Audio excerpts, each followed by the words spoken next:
righty, we'll go ahead and get started. Hi, everyone. Welcome to today's webinar. Welcome to the BlueScope webinar, Delivering Global Business Value with Legal Workflow Automation. My name is Min, and I'm so looking forward to this session with you. And on today's call, or today's webinar, I've got two very special guests, as you can probably see. We've got Amy Mann, who's the Global IP Counsel over at BlueScope, and she's going to do a bit of introduction to herself as well as Josh Sinan, who's the checkbox power user and paralegal at BlueScope. We're going to be spending the next 40 minutes or so really deep diving into this kind of world of automation that BlueScope has kind of plunged itself into, and the amazing work that both Amy and Josh have been collaborating on to bring value to the global network at hand. So we'll kind of talk about the past and the work that's been done in the present, and also obviously looking forward into the future as well as give you guys on call a chance to look at some of the work that they've done in their sort of automation platform of choice, which of course is Checkbox. Now, a few housekeeping rules before we get started. There is a Q&A section, I think, down below in the Zoom call, so please feel free to chuck any questions on there. We'll try to leave about 5 minutes towards the end to answer those, but if we don't get around to answering them, please do post them anyway, because we will endeavor to have those answered for you at least after the webinar and connect with you as well. So with that said, we are very excited to kick off. I'd love to hand over to Amy and Josh for you guys to sort of introduce yourself to the audience at hand. Amy and Josh, please, a little bit about yourself. Maybe first Amy and then over to Josh. Yeah, sure. Hi, I'm Amy Mann. I'm the IP counsel at BlueScope. In my day-to-day role, I look after the patent portfolio and our designs, pretty much every piece of IP, save for the trademarks that are managed internally as well. But I've been at BlueScope for about just over a year now, so it's been a bit of a steep learning curve, because it's quite a complex business, and it's quite a big business that's split over quite a few jurisdictions, with all that got quite separate different key market drivers in those different areas. But as part of my role, I've been involved with Checkbox and been able to get involved in this project, which has been really exciting. Not only working with Checkbox, but also starting to roll out some of our programs that we've been developing over the last few months. But I've been working really closely with Josh on that, so I'll hand over to him. Thanks, Amy. My name's Josh, and I'm a paralegal at BlueScope, or also called the Checkbox Power User. I'll get into a little bit about how I started a little later regarding the context of BlueScope, but I was brought in as a sole Checkbox user to sort of learn the platform and develop alongside BlueScope's internal use of Checkbox. So I also started around the same time as Amy. It's been about a year to 2 years, and we have been working together in our roles of trying to deliver solutions to BlueScope. Awesome. Thanks, Amy. Thanks, Josh. And maybe for the people on call, because I know that, we've got a couple of people from the in-house context who, are perhaps part of some smaller teams all the way through to some larger teams, and there's sort of everyone in between. Can you guys maybe share a little bit about how BlueScope's legal team is actually structured? I know on the call yesterday, we had a talk about sort of the global scope of it, but also the kind of responsibilities as well. So Amy, maybe if you can share a little bit how that structure works within BlueScope and how big you guys are. Sure. So we're a relatively big legal team. There's about 60 people within the legal team. That's made up of both lawyers, paralegals, and non-legal support staff as well.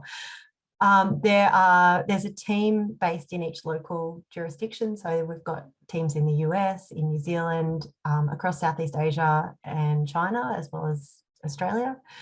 And Josh and I both sit in the corporate team, which is based in Melbourne, but it's got a slightly different focus to the more local teams that are involved in the day-to-day work of the business, so things like procurement and employment issues and just general day-to-day work. Whereas Josh and I sit in the corporate team, which is more it basically supports those individual local teams, but it also provides a slightly more strategic, kind of more global overview of the work that we do. So that makes sense. The head office needs a strategic global oversight, and then that can get fed down into their individual businesses. Awesome. Thanks for painting that picture, Amy. And on top of that, that gives us a great segue into, I guess, how you guys sort of embarked on your journey of automation, right? Because I think for a lot of people on call, automation is either one of those things that they've stumbled into as a result of someone else telling them to get, started with the journey, and hey, it's a directive from above. For others, it's a more organic sort of from the bottom up approach, right? It's sort of, hey, we really have this need for legal work to be automated. We don't necessarily have the budget to outsource. So can you maybe shed a bit of light on how it, where was the starting point for you guys on your automation journey? I know you guys had some sort of plan in mind, a broader picture from the corporate lens in mind, but yeah, maybe just paint that picture from the broader lens first, and then we can see how that kind of trickle down to what Josh was talking about later. But yeah. I think it's a little bit of column A and a little bit of column B for the BlueScope legal team. So we had, there was a directive, or not necessarily a directive, but there was a real focus within the business to provide smart solutions. So the business generally tries to provide smart solutions in steel, but and that guides a lot of what we do. So and one of the ways we seek to provide these smart solutions is through transformation, and that transformation involves ensuring that we're always taking an innovative approach and harnessing the technology that will give us that best outcome. But also, we're a really busy legal team. There's it's quite a big company. There'd be over 6,000 employees across Australia at least. So there's a lot of work that comes in at any given time. So there's also that need for us to find ways to work smarter and work quicker. Absolutely. And this actually links up nicely with what you were saying, Josh, that you guys were looking at transformation, and then at a certain point there was a decision made, right, by your legal team to say, look, we really need to evaluate some legal automation tools. And so I guess that's where, Josh, your story sort of begins. I know that there's a couple of different pieces, but Josh, do you want to maybe share what your experience was like coming from that directive of, hey, let's look at transformation with the legal context, and then being part of some of that experience? So what did that sort of trial experience look like as you sort of joined on board the BlueScope journey? Yeah, so I was brought in essentially to be a test bunny, if you want to put it in, or test subject, because I was essentially brought in, and initially the idea was to be provided with two different or sort of lower code solutions, checkbox being one of them. And by the time I had joined, however, they had ruled out the other contender. And for those, it was for the reasons that the scope of what they were looking for, what BlueScope was looking for, was a solution that could be taught in almost under a day, or at least understood in under a day. And then through a matter of propagation, it could be spread throughout the teams and just quickly made up into a solution from someone that has no code experience. So I had a little bit of coding hobby and a bit of a background, which did enable me to quickly learn the systems. But when I was brought in with the system, it was essentially a matter of teaching myself within a few days, if not a week, taking all the certification courses and learning all I could from Minwoo and my other assistants in Checkbox. And then from there, I was essentially given some test projects to run. And we would then go through that and see whether they're viable, and then start building them out in Checkbox. It was really just hit the ground running once I was shown the ropes. That's awesome. And Josh, you obviously have some developer background. You've coded a bit in VB, I think, over our discussion. So you have some of that kind of, in Python as well. But Amy, let me ask you, do you have any coding background as well? Is BlueScope just chock full of people who know how to code, or what's the situation here? Absolutely not. I am about the least technical technology lawyer you would ever come across. But it's actually quite easy. So for instance, I think I did a session with Min and Josh as well, and I would be able to, and I can kind of code apps now using the no-code solution. It's quite easy.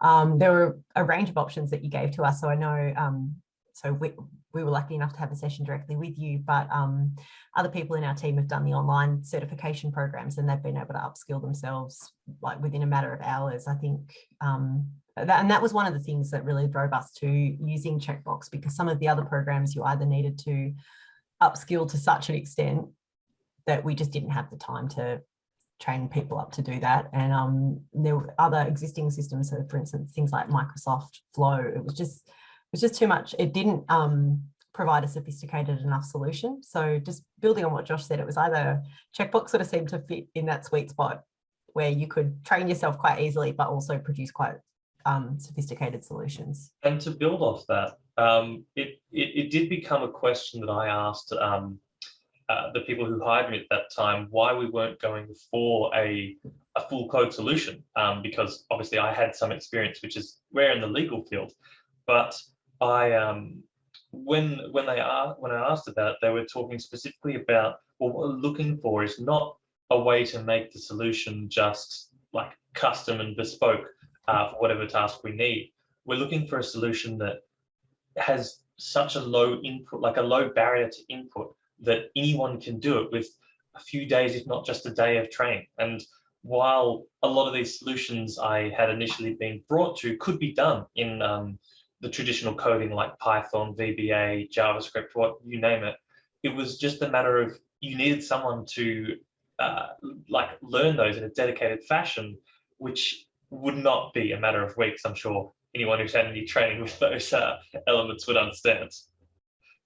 Absolutely. And you know what? I think this is a good place to sort of pause and say, seeing's probably believing, and rest assured, everyone on call, you will actually get to see one of the projects that Amy and Josh put together very quickly, actually. But we'll talk about some of the challenges that they actually went through when they tried to deploy their app, because there are so many. But maybe starting with you'd got into the selection process. You already said, hey, we need something that's easy to spin up. We want to automate some of the work that we're doing. Tell us about the project that you actually ended up, and you're going to show today, going with, and why you decided to go with that particular one. I don't want to give too much away here, because I know that you guys ended up choosing. All right, we'll go with it. I know you guys ended up choosing the NDA, and I think NDA gets a bad rap in the legal automation world because most organizations, most in-house teams will have some templates online where people from within the business can just kind of go in and fill out those details. So I guess the natural question is, why did you guys decide to embark on the NDA tool to begin with? Well, I think the NDA tool we first put together, our absolute prototype, was almost, as you say, Min, it was, you basically just filled in the blanks, like the company details, and you filled in the approved purpose and a brief description of what the confidential information was, and you just went from there. But then when we were talking about it between ourselves and shopping it around with other lawyers in the business, we realized that it probably wasn't doing what we needed it to do. The sort of the shift in the reduction in time between filling in a template that you had online versus filling in templated answers on an app really didn't go far enough. And I think that was a real learning curve, probably for me and Josh, in that it really helped, it shaped our thinking of what we're actually trying to do. So what we were trying to do is take the thinking out of producing an NDA. So we reformulated a lot of our questions, made them so that people in the business could answer some questions, and that would automatically generate the type of NDA that you needed, rather than, I think, Min, I think you said it was about the most complex NDA app that you'd seen, but we really spent some time and thought about, an NDA sounds quite simple, but there are obviously different obligations depending on which way the information's flowing. So BlueScope is providing confidential information. We'd obviously want greater obligations on the other party than, say, if it was coming back to us. So that's our default position, is that the obligations suit us. We've got different clauses for depending on how sensitive the information is. And we've got and we've also built in functionality so that there are different obligations depending on whether it's an individual or a company that's entering into an agreement with us. So it is quite bespoke, and it also doesn't involve any drafting experience or thought really on the part of the person using it. So it really shifted our focus, and that's eventually how we shaped up our NDA. Absolutely. And speaking from experience, having been along the journey with you guys, I can say that you guys did such a great job of, I think, navigating all the considerations that emerged as the sort of automation tool evolved, right? You initially started out thinking, hey, we're going to make this for lawyers, and all the aspects kind of make it focused for lawyers. But what was some of the additional considerations that sort of came up as you were sort of building out, maybe from the business that came building it out? Well, we thought we were really proud of our agreement, and we had it all full of quite like formal lawyerly language. Someone in the business from marketing actually asked us for an NDA, and we thought, great, we'll use you as our guinea pig. So we sent them the link, and it was actually probably the most invaluable feedback we got, in that she was like, look, it's great, but it might be a bit formal. So we really, Josh and I took ourselves away for probably a couple of hours, didn't we, Josh? And just worked out how we could ask questions in a far more informal way, using language that people in the business use. And after that, it actually, to the point that some of the lawyers in the business were like, oh, are you sure? Are you sure this is very informal? Are you sure it's right? But it took a while just to get it. It is, and it's all legally correct. It's not like it's been overly simplified. It's just being asked in a really friendly, understandable way. Of course. And I know we're about to jump into the tools, just so that we can sort of match what we're talking about in terms of the process with the tool itself. But one last question I have for you before we'll get Josh for you to share your screen and actually walk through that tool and maybe connect some of those experiences up is, one, what are the sort of, what have been the benefits? Because, it's very easy to, as you say, spin up a tool and kind of get it out there and get feedback. But what benefits has that really enabled the legal team to achieve? And, you talked about, Amy, initially that transformation and simple self-serve solutions being a mission from the organization.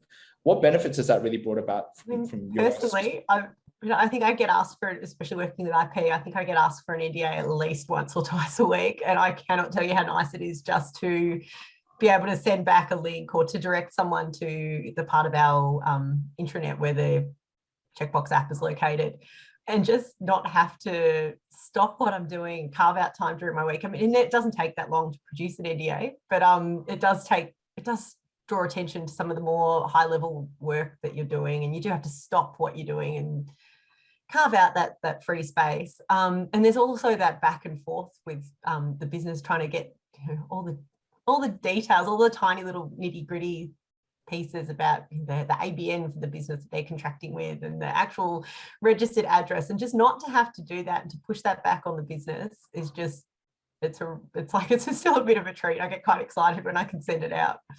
But no, that's been really good. Yeah, it's that context switch, right? I think that's really underappreciated, because you guys are obviously doing so much work that is strategic. The moment you then get pulled away and have to do half an hour of something else, it just breaks the flow of what you're doing across your week or your day, even if you're doing. Yeah, exactly. And I guess the other thing too is because it's on, I think with NDAs, everyone's got their own favorite version or their own favorite template floating around on their hard drive somewhere. And then to have it standardized, and obviously we've looked at the NDAs the templates that we've included in the NDA generator really closely. So just to know that everybody across the business is using that really standard form, that it's always up to date, that anything that we've constantly looked at it makes it much easier. That standardization is a real key piece as well. And look, to build off that, another thing that's really, even from just the developer side, because obviously I'm not usually the one that's sending out the NDA, but the fact that we have a sort of a centralized standardization means that if Amy comes to me and says, hey, we need to take out this term, some new legislation has said we can't have this, or we need to add this new term, then I can just in a matter of minutes go into the document, change it on the sort of the master app, and then when anyone uses that exact same link, they wouldn't be able to tell it's changed because it would just be automatically in the system. So it's for someone who has previously worked with a lot of different types of files that are doing the same purpose, the fact you only have to update one is a massive time saver. Okay, well, I guess we'll have to see it now then. So Josh, with that said, please share your screen and go ahead. And by the way, this was completely built by Amy and Josh, as you guys have heard on call, in a really iterative process. I think initially was a pretty simple tool, and I think over time it got much more sophisticated. I know we've talked about the layering of additional documents, so I think Josh is going to walk through that. So yeah, over to you, Josh. Awesome. So I thought I'd go through what the actual user sees first before I do anything in the background, if we even wanted to do that. But one of the most changed parts of this whole application is this page here, which is almost unassuming in how it looks now. But the fact that we were able to, for example, add a logo just added so much like that we didn't think was possible. It was simply a line of text previously, but to add a logo and then to have the really important elements bolded, making sure that they have the information ready so that we didn't have to go and like press them, say, hey, you need to have all of these elements ready, all this information, and then just having this little 3 to 5 minutes just makes it like a streamlined process, because you're not going to really enjoy the process if it's not a clean app, if it's not something that's going to be straightforward. Why are you even going to do it? Like, you may as well do the template. So this is a deceptively small and simple page, but it's probably, and I think Amy would agree, the most iterated part of this design. It really is.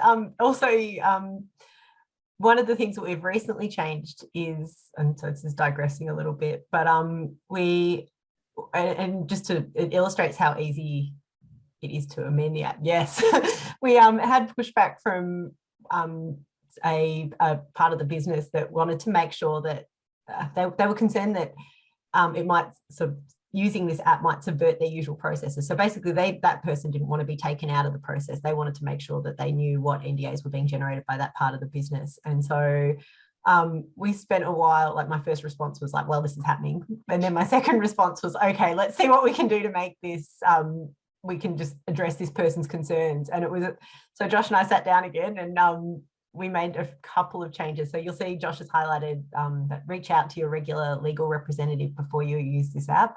And that's just so that we can make sure that we know what they're doing and who is using these apps. So it's, anyway, well, I thought, sorry, you go. And we've also built in, and Josh will show you later, if you're from this particular part of the business, there's a radio button that you have to push, and that means that, oh, there you go, down the bottom, are you in the PITG group? And that means that the person that was concerned about being taken out of the process just gets alerted to anyone using this app as well.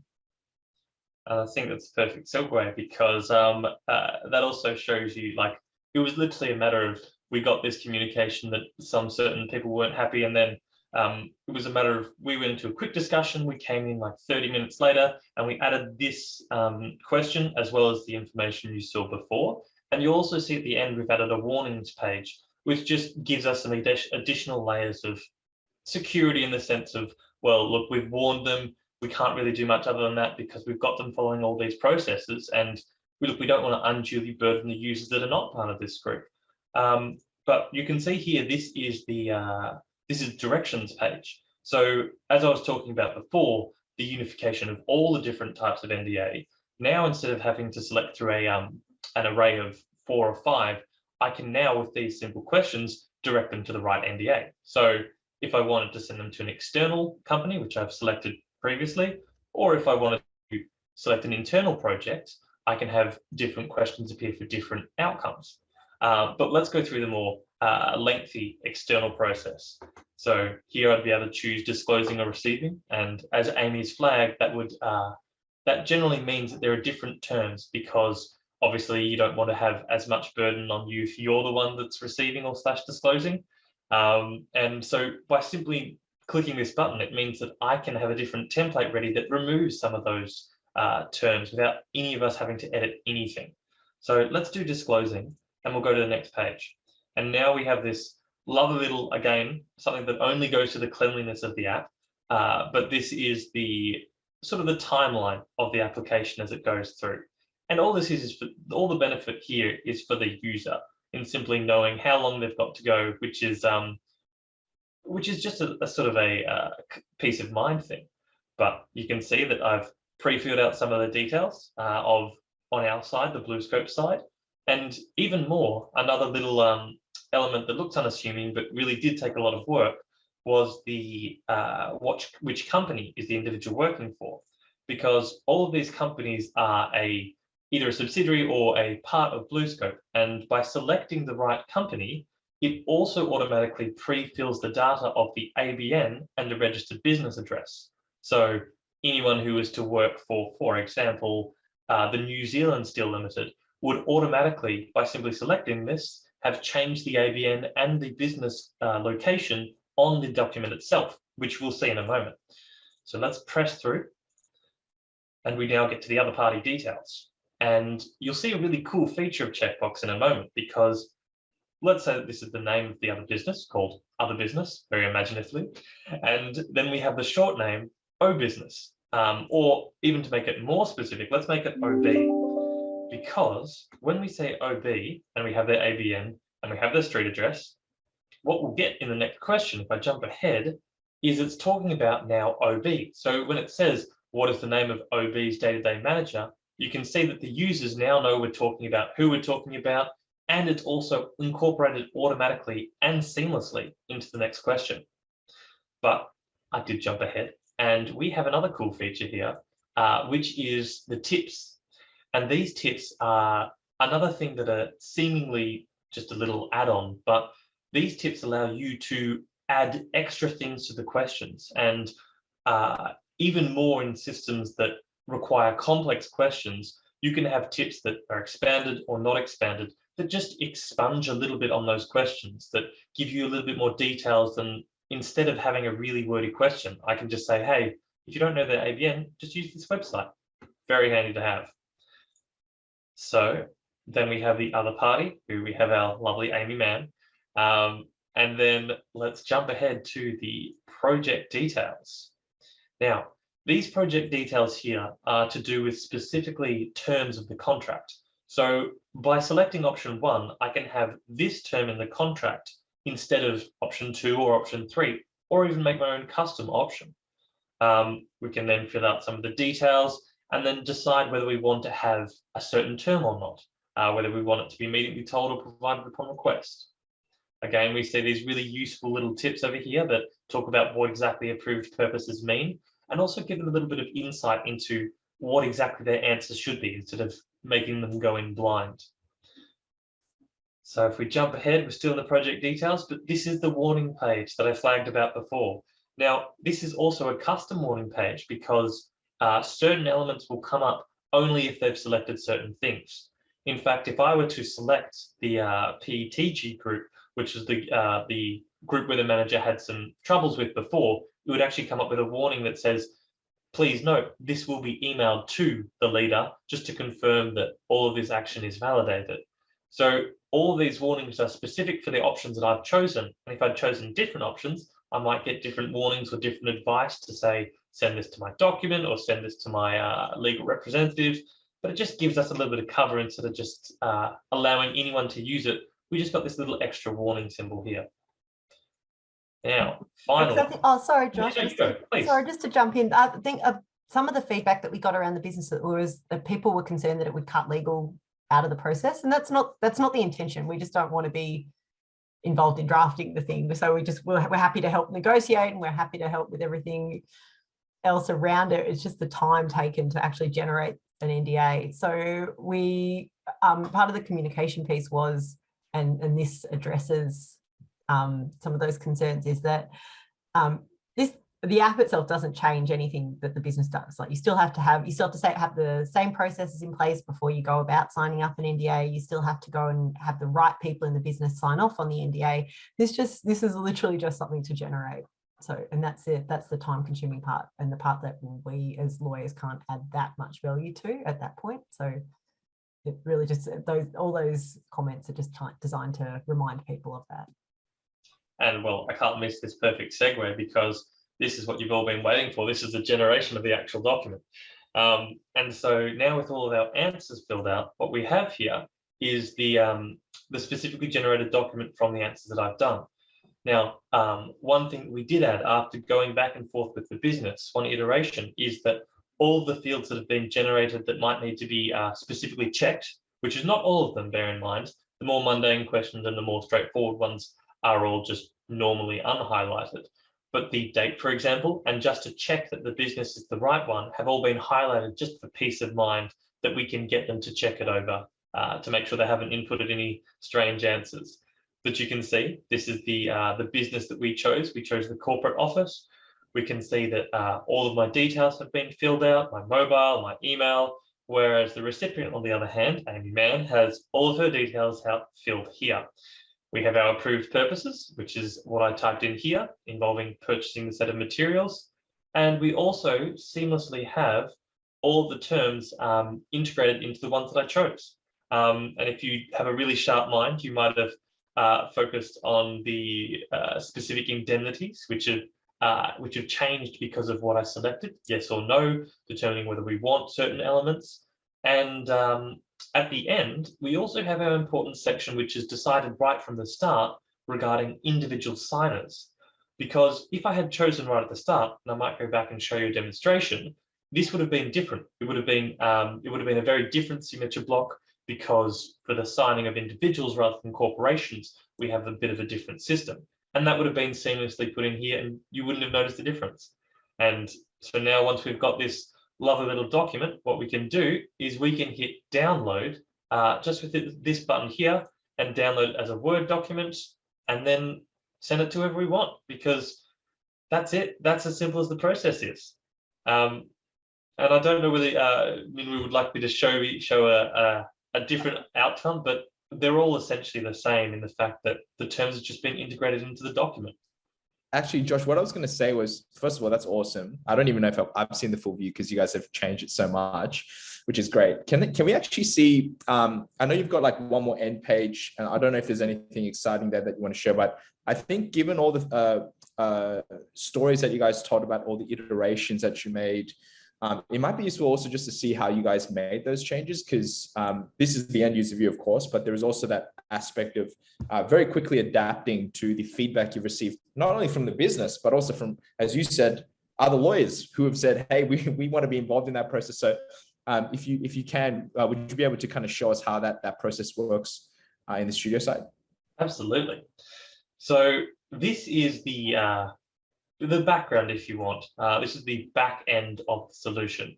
And what we have here is all of those forms that we saw before. Each of those pages before I selected next are these green little boxes.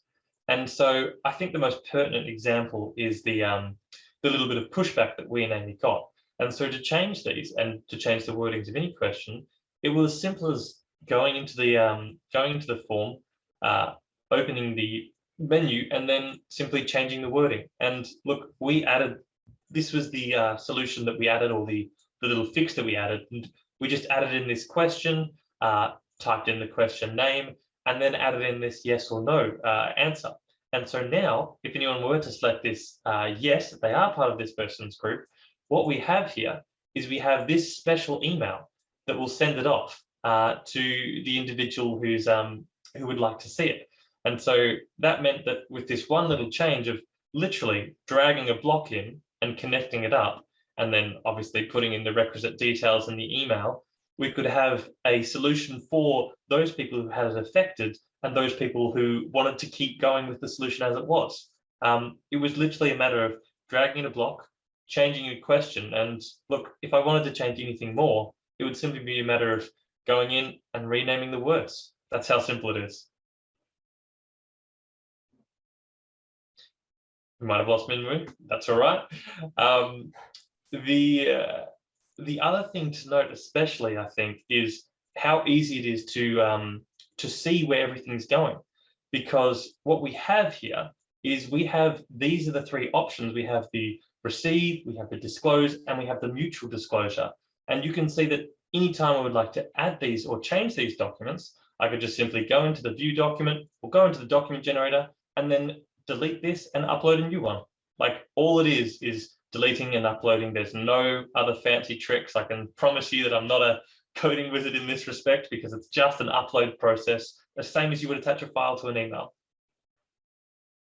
That's awesome. And I think hopefully everyone on call kind of gets a sense of how this has evolved, because even just looking at this from my perspective, I think we initially started out with like maybe 5 of these blocks to kind of start off with, and then it's really gone and evolved into something something way bigger and much more sophisticated than what we had initially started out with. So big props to you, Josh and Amy, for doing that. So I'm just mindful of time. There are a couple of things I wanted to cover as well. So thank you, Josh, for sharing that. One of the questions that we have is around sort of, you've started this journey of transformation. You obviously have a global, business. So where do you guys go from here? How does this kind of expand out from simply, is it global at the moment, or is the intention to be global? What's the kind of scope and view for the automation journey that you guys have had?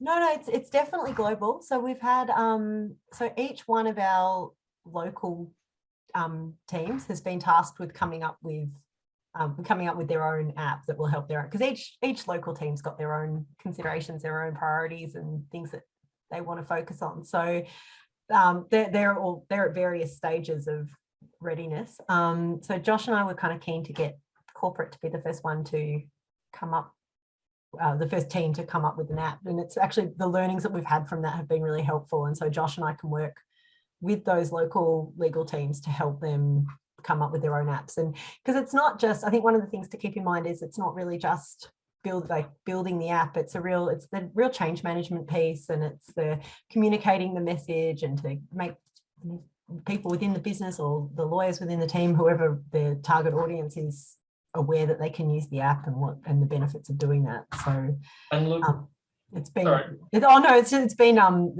a challenge in that way, but it's actually been a kind of a dual approach. So we've got a lot of support from our chief legal officer and our general counsel. So they're very keen to take up. And also I think a lot of it is sort of Josh and my kind of bottom up approach, in that we're trying to make the app and the other apps that we will create as useful as possible, so that will encourage people to use it. And I mean, as so far there has been quite good take up of the NDA app, and we have had really good feedback. So we're hoping that we can have our learnings applied to the other local legal teams. And look, quickly on that, a funny story is that because of how much we've learned with this process of building it and taking it all to completion, Amy and I were just actually chatting about the NDA, and then we had another employee come up to us and say, "Hey, look, I'm thinking of I've got a question about this sort of legal process," and immediately that just went to our head like, well, we may as well just quickly design a legal triage app. And that from our little practice, it took about less than an hour to design just a simple app, nothing fancy, but a simple app that allowed people to ask that question and then go down those specific routes. And I can see being one that is often asked for advice and help from the other global teams, they've all got their own ideas, and they're all little niche things like that legal triage app that they've said, hey, we could probably automate this, or hey, maybe it's something that is not value adding that we could really change. And it's more than just, as Minwoo rightly said, it's more than just as Amy rightly said, it's more than just a methods of building an application. It's more a means of being able to put those little ideas or those little automations into life without needing a year or two of coding experience. And you can kind of build on it too, like our legal triage app that Josh mentions. We started off with just quite selfishly, I was like, oh, let's have one legal triaging for IP matters. So if you've spotted an IP infringement, come flow this way. If it's a trademark matter, it would take you to the trademark lawyer. But we've built that as we've gone on. We built that out quite, like Josh said, out the course of an hour, we could build that out for some different purposes within the legal team. So it's all been quite easy, and you can it's easy to expand the focus of what you're working on. So it does help you shape your innovative thinking as well. Oh, fantastic. Last thing before we wrap up and kind of push people to have a think about what to, think about next. What's one piece of advice you would give someone, given all the lessons that you've learned now? There's probably a lot of lessons, but just one piece of lesson, each of you guys. I'm putting you a bit on the spot because I'm keen to understand. What's one thing that you'd recommend to someone who's maybe thinking about automation or maybe doing something in the transformation space? What's one thing that you'd share with them? Maybe we'll go Amy first and then Josh, and then I'll maybe kind of wrap up off the back of that. I think probably the main thing I think the biggest hurdle that we had to overcome was trying to figure out how we would be innovative and what processes should be innovative, because it's a totally different way of thinking, because I think you almost have to slow down to speed up, because you do have to stop and you need to spend the time researching apps that are going to be, or researching what apps will be useful for your business. You do have to stop and think about how the people that will use the apps will engage with them. And you have to think about what's going to be the most value for you as well. So like, for instance, how we pivoted from our original version of the NDA to what we had now. So I think probably the biggest thing is just making sure that you take the time and do the thinking, I think is probably, and then you kind of get to a better position, rather than sort of thinking, oh, it's all just too hard, or you just go in too quickly and don't achieve the value that you probably could otherwise. Absolutely.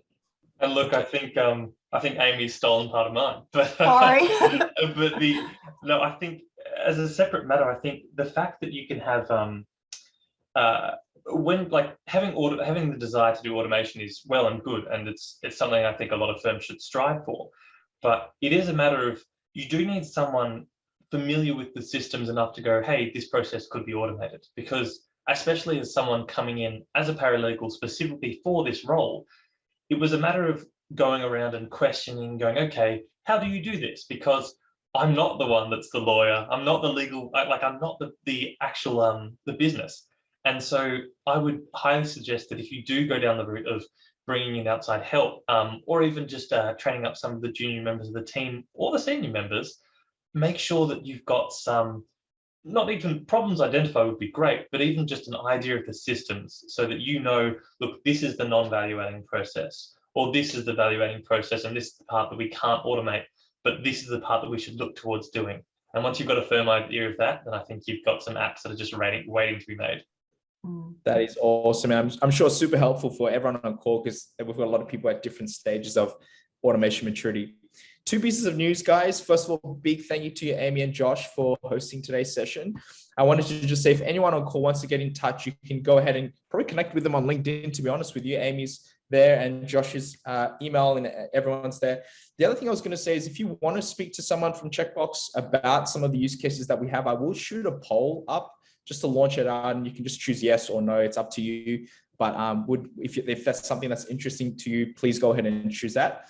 The other thing that I was going to say is, next month, let me just choose the dates here. May 26th, we have another webinar with Aligned Tech on automation once again. And Evan, who's our co-founder and CEO, will be running that, talking about Aligned Tech's journey as well. So we're getting a real good spread of journeys all around. And actually, Amy and Josh, I'm really excited, because probably at some point in the near future, we'll need to do this whole thing again and take us through your future journey of how things have sort of gone from simply being an NDA to a suite, probably, and the conversations that we've had. So big thank you to you to look forward to that. And for everyone on call, thank you so very much for joining us. It was an absolute pleasure. And with all that said, have a wonderful rest of the day, and we shall see you soon. Catch you around. Thank you. Thank you. Thanks, Millie. Thanks.